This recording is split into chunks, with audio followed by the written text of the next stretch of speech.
Bonjour et bienvenue, je suis Ambeline Becker et c'est avec un immense plaisir que je vous convie à cette mini-série de fin d'année.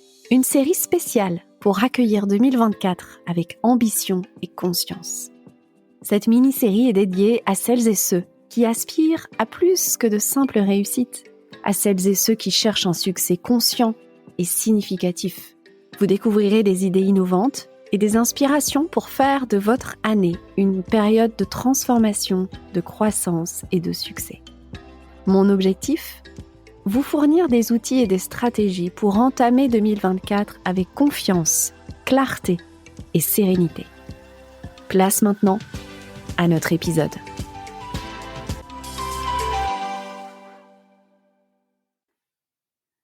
Bonjour, bienvenue dans ce nouvel épisode de cette mini-série spéciale fin d'année.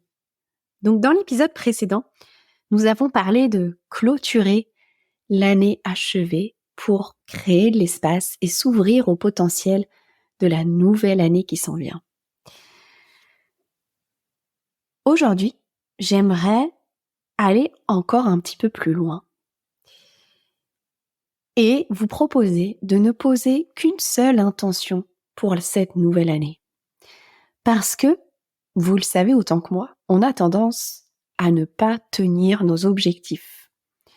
On commence une nouvelle année avec de belles intentions, mais au fur et à mesure du temps qui passe, nous oublions nos intentions, nos bonnes réalisations, et nous retombons dans nos vieilles habitudes, dans nos vieux paradigmes.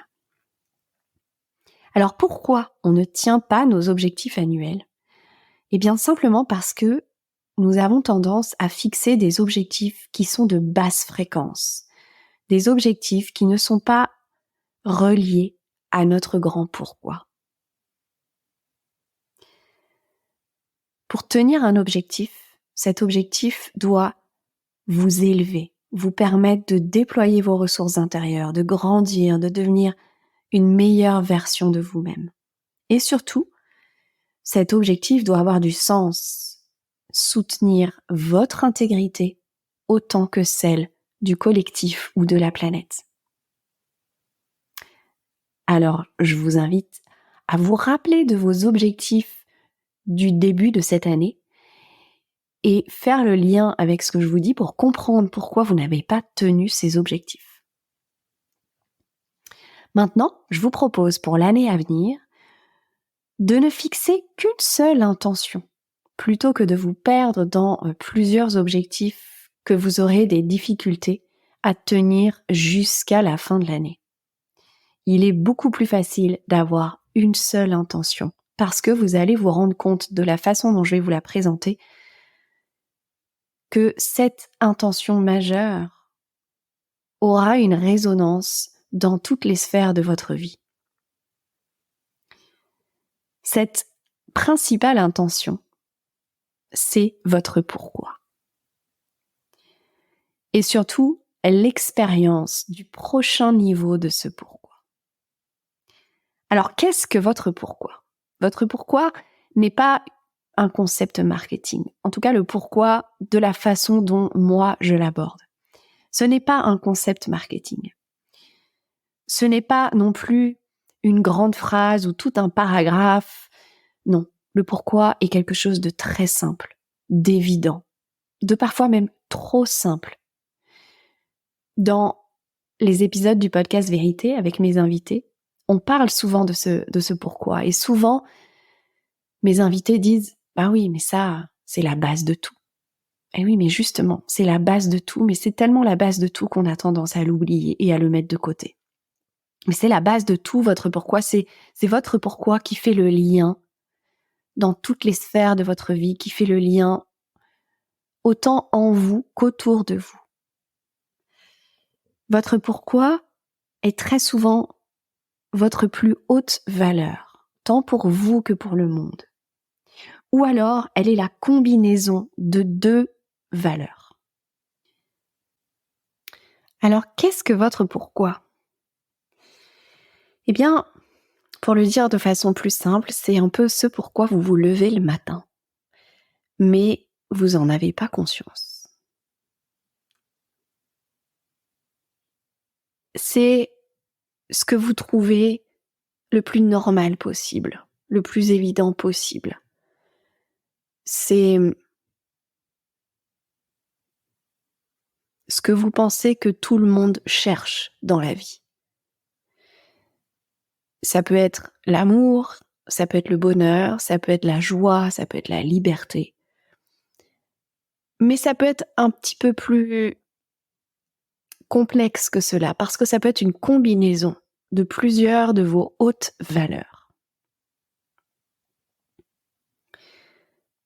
Alors, on pourrait penser aussi que ça fait un peu bisounours, que on ne peut pas focaliser sur l'amour ou sur le bonheur dans notre vie, parce que la vie n'est pas faite que de bonheur ni d'amour, que il y a évidemment l'opposé dans notre monde, que nous n'avons pas le contrôle sur tout, etc., etc. Mais justement, toute la puissance de connaître son pourquoi et de s'y engager, de l'incarner, c'est de comprendre que nous ne sommes pas là pour imposer notre pourquoi au monde entier, nous sommes là pour faire notre part du job, nous sommes là pour l'incarner et surtout pour l'expérimenter. Ce n'est pas une quête de ce que nous n'avons pas, c'est-à-dire que si votre pourquoi était le bonheur, ça ne veut pas dire que vous êtes en quête du bonheur et que donc vous n'avez pas le bonheur aujourd'hui. Pareil pour l'amour, non. Vous avez déjà expérimenté votre pourquoi. Vous avez déjà l'amour, le bonheur ou la liberté dans votre vie, mais vous avez une des facettes de ce pourquoi. Vous avez expérimenté une ou plusieurs facettes du bonheur, de l'amour ou de la liberté. Et la richesse de votre pourquoi, c'est de comprendre à quel point vous allez pouvoir encore expérimenter une multitude de ces facettes, de ces niveaux, de ces fréquences, vous allez pouvoir expérimenter encore d'autres formes de bonheur, d'autres formes d'amour, mais au-delà de ça, d'autres niveaux de fréquence du bonheur, de l'amour, de la liberté. Alors à quoi ça sert tout ça? Ça sert à développer votre leadership. Parce que vous allez trouver ce qui a du sens. Parce que vous allez trouver un levier de motivation qui va au-delà des besoins de l'ego. Ça va vous permettre de sortir de la soumission, du côté du triangle de Karpman, du côté sauveur, victime, bourreau. Ça va vous permettre de créer, de contribuer et d'agir, mais surtout de focaliser sur l'essentiel. Ce qui est important de retenir, c'est que votre pourquoi est à propos de vous autant que de ce que vous voulez apporter aux autres. Par exemple, si votre pourquoi est l'amour ou le bonheur, ça ne veut pas dire que vous êtes égocentrique et que vous pensez qu'à votre bonheur ou qu'à l'amour pour vous. Ça veut dire que c'est autant important de l'incarner pour vous, d'expérimenter le bonheur pour vous, d'expérimenter l'amour pour vous, de l'incarner, d'incarner une personne qui vit la plénitude, qui vit le bonheur, d'incarner une personne d'être une personne qui incarne l'amour.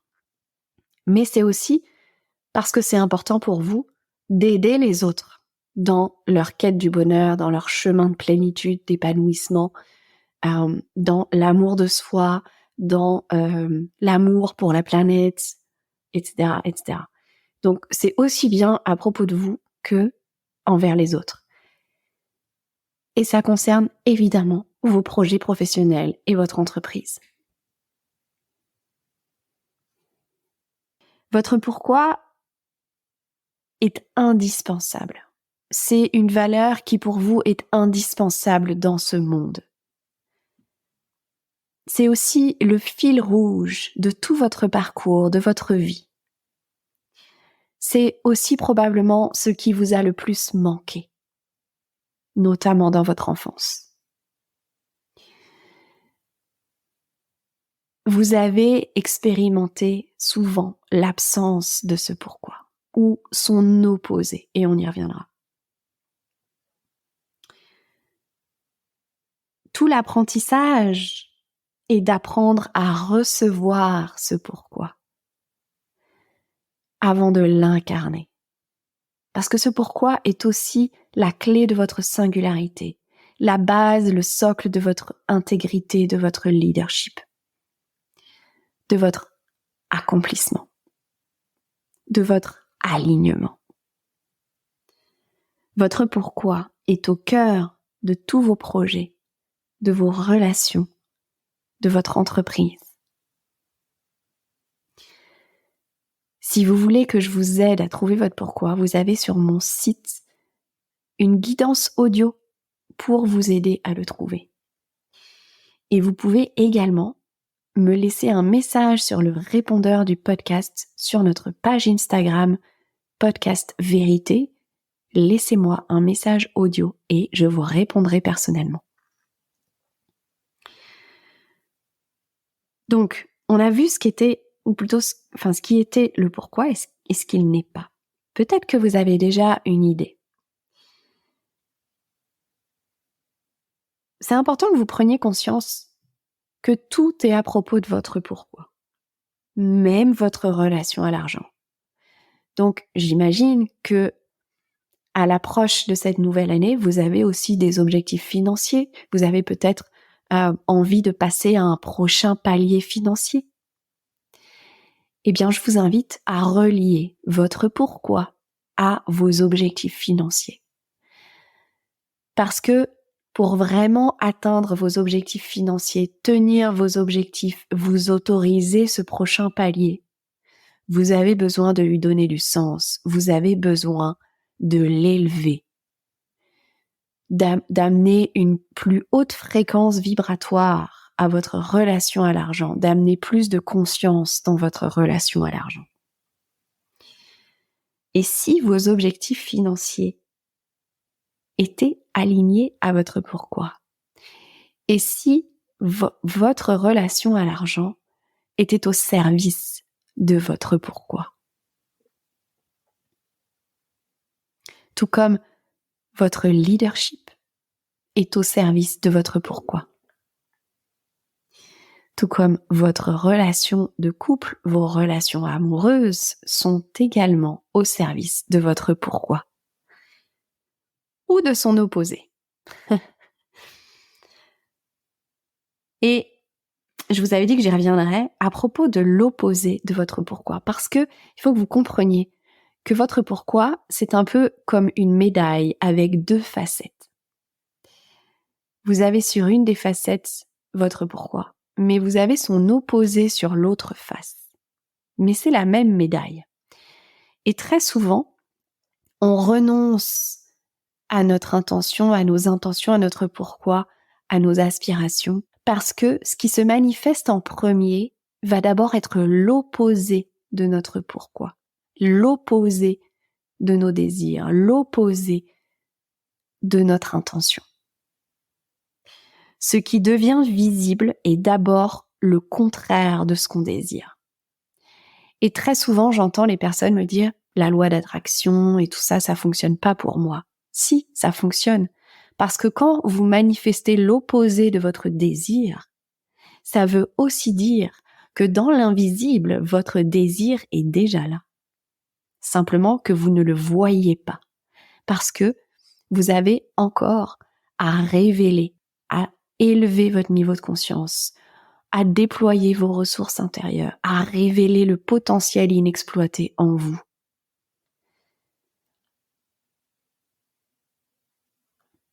À aller plus loin dans la connaissance de vous-même,